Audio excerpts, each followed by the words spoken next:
Hai semuanya, gimana kabarnya? Semoga dalam keadaan sehat. Kali ini kita akan membahas sebuah film yang dirilis tahun 2022 berjudul Robbing Mussolini. Menceritakan tentang perampokan harta emas di masa Perang Dunia Kedua. Oke, kita masuk ke alur cerita filmnya.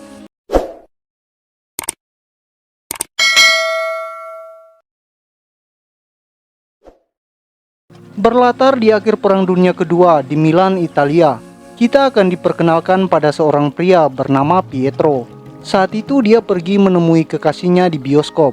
Sang kekasih bernama Yvonne, seorang penyanyi cantik dan karismatik. Kala itu Italia masih dipimpin oleh kelompok fasis, dipimpin oleh seorang pria bernama Borsalino, yang merupakan seorang sekretaris dari seorang diktator bernama Mussolini. Sehingga Pietro dan Yvonne merencanakan kabur dari negaranya itu. Pietro sendiri adalah pencuri handal yang luput dari pengawasan kelompok fasis. Ia menjual hasil rampokannya, seperti senjata, perlengkapan baju perang, dan berbagai jenis bom, pada kelompok pejuang perlawanan yang dipimpin oleh pria bernama Ahab. Di saat transaksi berjalan, tiba-tiba mereka didatangi kelompok fasis, yang membuat terjadi baku tembak antara keduanya.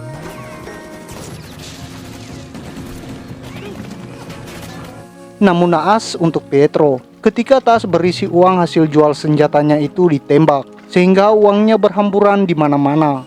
Kemudian seorang pria bermotor datang menyelamatkan Pietro. Pria itu adalah pamannya Pietro yang bernama Marcello. Pietro kemudian diantar pada tempat Yvonne bekerja. Diam-diam Pietro masuk melewati sebuah lubang kecil dan menemui kekasihnya itu. Pertemuan mereka harus dilakukan diam-diam karena ternyata Yvonne merupakan selingkuhan dari sekretaris kelompok fasis. Yvonne terpaksa melakukan itu agar Pietro tidak dibunuh oleh kelompok fasis. Saat itu kamar Yvonne tiba-tiba didatangi oleh pengawal pribadi, sekretaris kelompok fasis bernama Leonida, di mana Pietro yang takut ketahuan segera kabur dari sana. Yvonne kemudian diantar ke tempat sekretaris kelompok fasis itu yang bernama Borsalino. Setelah bercocok tanam dengan Yvonne, Borsalino kemudian ditelepon oleh istrinya yang bernama Nora. Pietro sendiri tinggal bersama dengan Marcello pamannya dan juga adiknya yang bernama Amadeo. Di sana Marcello bertugas menyadap pesan penting yang dikirim ke Borsalino. Dari pesan yang ia sadap, Marcello mendapat sebuah kode, di mana ia menyuruh Amadeo memecahkannya. Amadeo pun memecahkan pesan kode itu yang membuat dirinya kegirangan. Itu adalah kode paling berharga di dunia. Segera ia memberikan pesan itu pada Pietro dan Marcello. Dari pesan kode yang didapat Pietro, kemudian dia bercerita pada Yvonne kalau kelompok fasis itu berencana kabur dengan membawa emas curian dari Italia selama 20 tahun. Lokasi emas itu berada di zona hitam dan akan dibawa ke Swiss. Namun di situ Yvonne menegaskan untuk tidak merampok di zona hitam karena penjagaannya yang sangat ketat. Namun Pietro harus melakukannya agar dirinya bisa pergi bersama Yvonne. Yvonne pun akhirnya setuju. Pietro, Marcello, dan Amadeo pergi mengecek ke zona hitam itu. Terlihat di sana dipenuhi oleh kelompok fasis, sehingga Marcello menilai kalau misi perampokannya mustahil akan berhasil. Namun Pietro meyakinkan Marcello kalau misinya bisa berhasil jika mereka menambah personil lagi. Akhirnya mereka berdiskusi mencari orang yang spesialis dalam misi perampokan itu. Pietro mengatakan kalau mereka perlu seorang ahli dalam peledak, seorang yang pandai mengemudi, dan seorang yang ahli dalam mencuri tanpa diketahui. Marcello kemudian merekomendasikan temannya yang merupakan ahli dalam membuat bom. Kemudian teman Amadeo yang ahli dalam mencuri, dan teman Pietro seorang mantan juara pembalap mobil yang tentunya sangat ahli dalam mengemudi. Kemudian Pietro menemui si mantan pembalap yang kini menjadi seorang pastor dengan kebiasaannya pada narkoboy. Dia bernama Fabri. Pietro mengajak Fabri dalam misi perampokannya itu. Amadeo juga membawa seorang wanita yang ahli dalam mencuri. Dia bernama Hesa. Namun masalahnya adalah Marcello tidak membawa si ahli bom, karena saat ini si ahli bom sedang dieksekusi mati.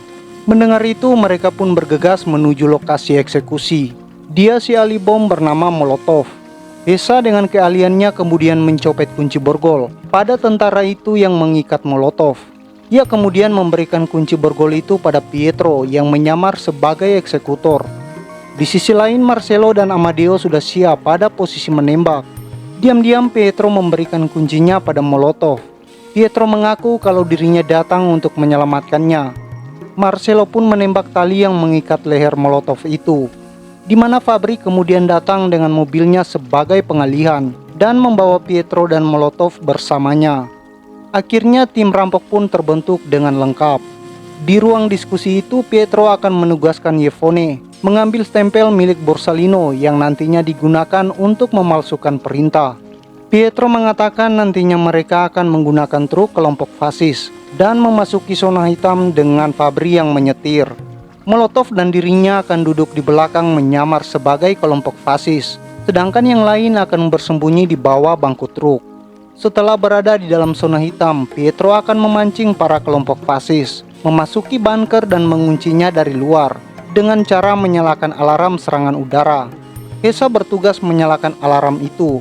Molotov dan Amadeo akan memasang bom di sepanjang bangunan untuk menakuti kelompok fasis itu.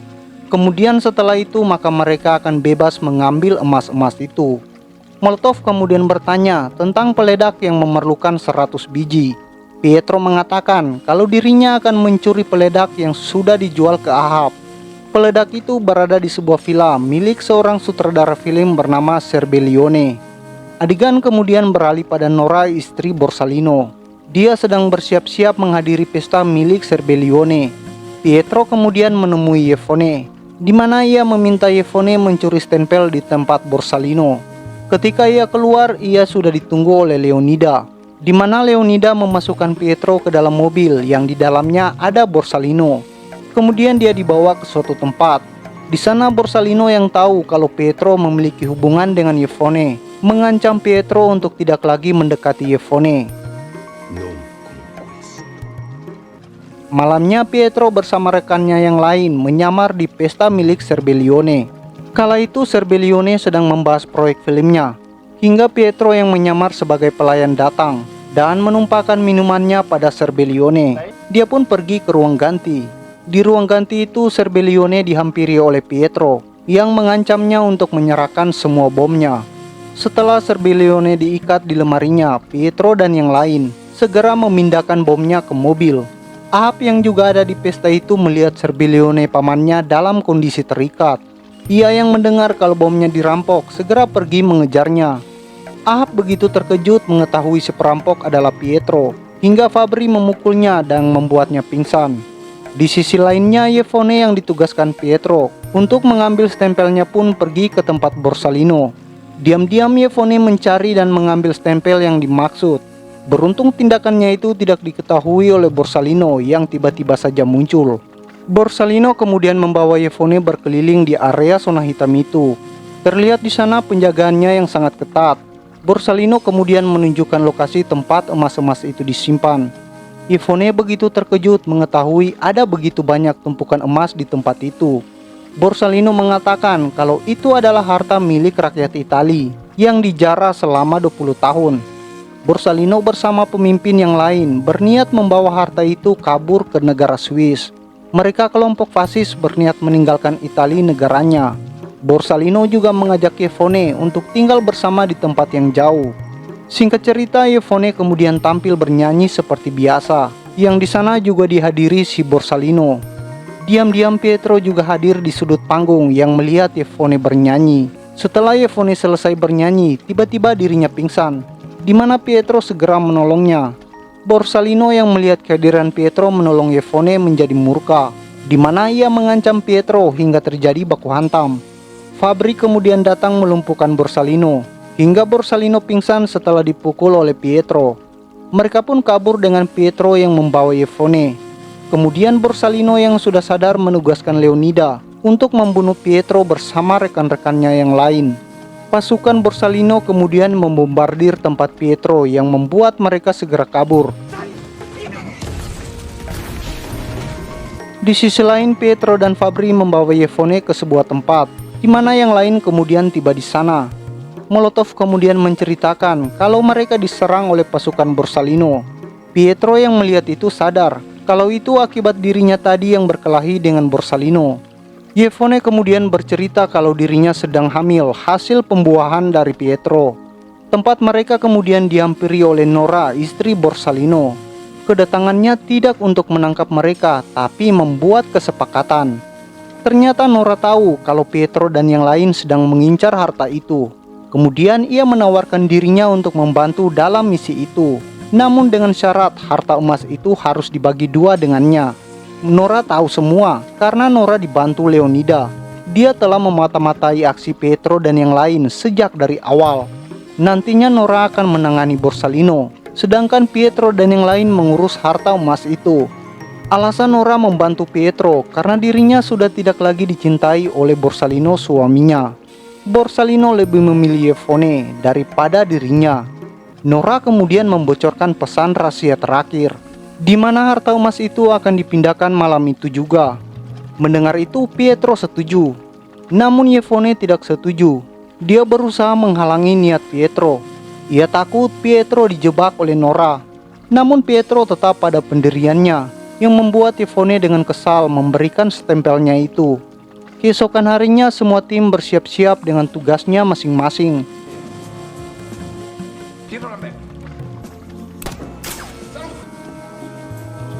Waktu beraksi pun tiba. Pietro mencegah dan mengambil alih truk milik kelompok fasis itu.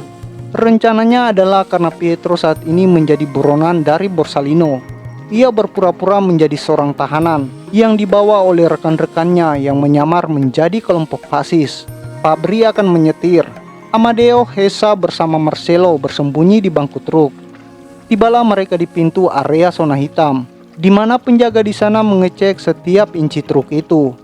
Dengan dokumen yang sudah dipalsukan, truk itu pun diizinkan masuk ke zona hitam. Marcelo kemudian diturunkan di tempat yang aman, di mana mereka segera melakukan tugasnya masing-masing. Amadeo dan Molotov yang memasang bom di sekitar bangunan. Marcelo dengan posisinya siap menembak. Hesa pergi ke mercusuar untuk menghidupkan alarm. Di sisi lain Yvonne diikat oleh Borsalino. Ternyata Borsalino mengetahui kalau Yvonne telah berkhianat darinya. Hesa berhasil menyalakan alarm, yang membuat para kelompok itu berbondong-bondong masuk ke dalam bunker. Di sisi lain, aksi Molotov ketahuan yang membuat dirinya tertembak, hingga bom itu meledak dan menewaskan dirinya. Setelah para kelompok itu memasuki bunker, Pietro pun memblok pintunya dengan sebuah truk agar kelompok itu tidak bisa keluar. Dengan begitu dirinya dengan leluasa menikmati harta emas itu. Ia pun sampai di tempat emas itu disimpan, di mana hal itu membuat mereka sangat senang. Marcelo sangat sedih ketika mengetahui kalau Molotov sudah tewas. Mereka segera memindahkan harta emas itu ke truk mereka. Setelah itu tiba si Nora yang mengaku telah membunuh Borsalino. Terjadi sebuah ketegangan ketika Nora ingin mengambil harta itu untuk dirinya sendiri. Namun ketika Pietro melihat Leonida menyandra Yvonne, ia pun terpaksa tunduk di tangan Nora. Nora kemudian membawa Yvonne dan harta emas itu, sedangkan Pietro dan yang lain akan ditembak mati. Namun tiba-tiba muncul pejuang perlawanan yang dipimpin oleh Ahab membantu Pietro.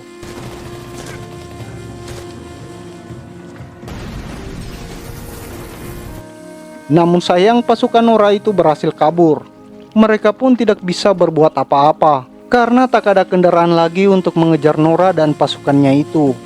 Namun Fabri kemudian menunjukkan mereka sesuatu yang ternyata adalah sebuah mobil mewah yang dapat mengejar Nora dan pasukannya.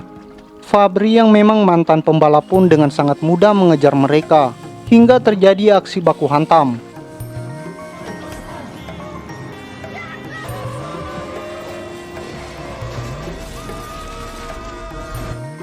Beruntung Yvonne dan Pietro berhasil selamat dari kejadian itu. Mereka berencana mengambil harta emas itu dari danau setelahnya. Dan film pun ditutup dengan Nora yang ternyata masih hidup. Nah, gimana filmnya? Dari film ini kita mendapat banyak pelajaran. Keserakahan akan membawa petaka. Film ini juga mengingatkan kita bahwa masih banyak pemimpin yang rakus akan harta dan kekuasaan. Para pemimpin ingin menguasai harta negara. Mereka tidak peduli dengan rakyat biasa. Yang mereka pedulikan adalah hanya kelompok mereka. Kita rakyat harus jeli melihat kebodohan di negara kita. Jangan sampai lintah darat menghisap habis darah kita. Sampai jumpa di alur cerita film berikutnya. Bye.